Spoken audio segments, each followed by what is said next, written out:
ऐसे छोटे छोटे स्कूल हैं, ऐसे विद्यालय हैं जहां हम लोगों ने प्रयास किया कुछ करने का। आज चूंकि यहाँ पे अभिभावक गण है, ये संख्या कम है, मैं आप लोगों से कह रहा हूँ कि छोटे छोटे बच्चे हैं, इनको नहीं पता है कि इनका भविष्य क्या बनने वाला है। इनको नहीं पता है कि इन्होंने हाथ तो खड़ा कर दिया, लेकिन ये भारतीय सेना में जाएंगे कि वहां कोई अग्निवीर जैसी व्यवस्था आ गई है, इनको नहीं पता है। लेकिन आप अभिभावक इनके लिए क्या कर रहे हैं, आप बुरा मत मानिएगा। आज आप बच्चों के लिए कुछ नहीं कर रहे हो, क्योंकि जितनी भी व्यवस्थाएं ये तो सरकार की दी हुई है। शुल्क पड़ता नहीं है, कॉपी किताबें आपको देनी नहीं पड़ती है, यूनिफॉर्म फ्री है, ये सारी चीजें, यहाँ तक कि जो मध्याह्न का भोजन है वो भी सरकार दे रही है। तो आपका कंट्रीब्यूशन क्या है?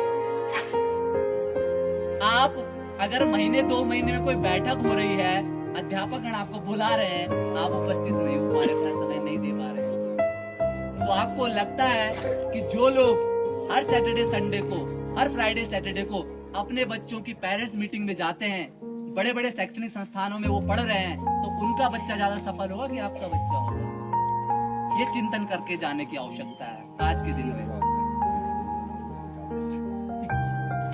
सिर्फ इधर उधर की बातें करने से बात नहीं बनने वाली है, हम सबको सहयोग करना पड़ेगा, वो चाहे जनप्रतिनिधि हो, वो चाहे अभिभावक हो। यहाँ हमारे बच्चे 6 से 7 घंटे हैं, अलग अलग पीरियड्स है, 35 से 40 मिनट का वादन है, क्या कुछ पढ़ा लेंगे वो लोग, क्या कुछ कर लेंगे?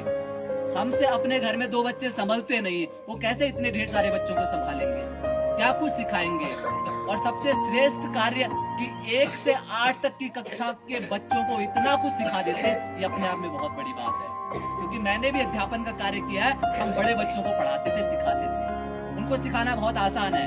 आप मोटिवेट कर लीजिए, आप उनको कुछ जानकारी दे दीजिए, परिवार की इमोशनल बातें कर लीजिए, तो बच्चों का फिर काम करना वो शुरू कर देते हैं। लेकिन इन बच्चों को आप डांट के, फटकार के, मार के, पीट के, समझा के कुछ नहीं कर सकते इनका, लेकिन फिर भी परिवर्तन इनके भीतर आ रहा है, ये अपने आप में सराहनीय कार्य अध्यापकों के माध्यम से हो रहा है। तो मेरा आग्रह आप अभिभावकों से, जो आए हैं आप उन तक भी मैसेज पहुंचा दे, जो नहीं आए हैं, कि भैया कोई ठेकेदार नहीं बैठा आपके बच्चों के लिए, आपको जिम्मेवारी उठानी पड़ेगी यदि चाहते उनका भविष्य अच्छा हो।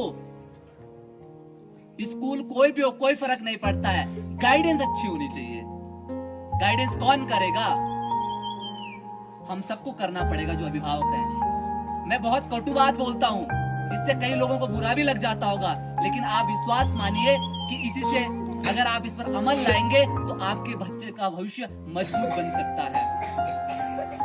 आपका बच्चा कल को किसी भी क्षेत्र में जाकर आपका भी नाम करेगा, अपना भी नाम करेगा और आर्थिक रूप से परिवार को मजबूत बनाएगा। और नहीं तो मैं देखता हूँ आज के इस दौर में हमारे इस पूरे क्षेत्र में 1, 2, 3, 4 लोग गिनने पड़ते हैं जो आज किसी बड़े संस्थान में काम कर रहे हैं, नहीं तो सारे के सारे होटलों पर जाने को मजबूर हैं।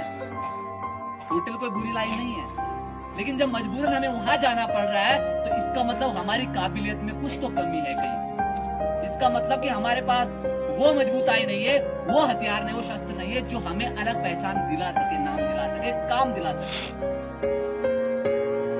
क्योंकि आज 10, 12, 15, 20 अध्यापक हैं, इसलिए मुझे इस अवसर पर ये बात कहनी पड़ रही है आप लोगों से। भाई जब नौगर से वो 10 साल यहाँ पैदल आपके लिए आ सकते हैं, सर्दी गर्मी बरसात नहीं देखते हैं, जब ऐसे इंटीरियर में और जो कि भवन झड़ने वाला है, ऐसे स्थान पर जब बडोनी जी और उनके सहयोगी अध्यापक पढ़ा सकते हैं, तो क्या हम अपने बच्चों के लिए कुछ चिंतन नहीं कर सकते?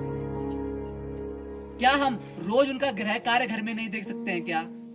क्या हम महीने में होने वाली बैठक में यहाँ आकर जो बच्चे की कमी है वो नहीं बता सकते हैं?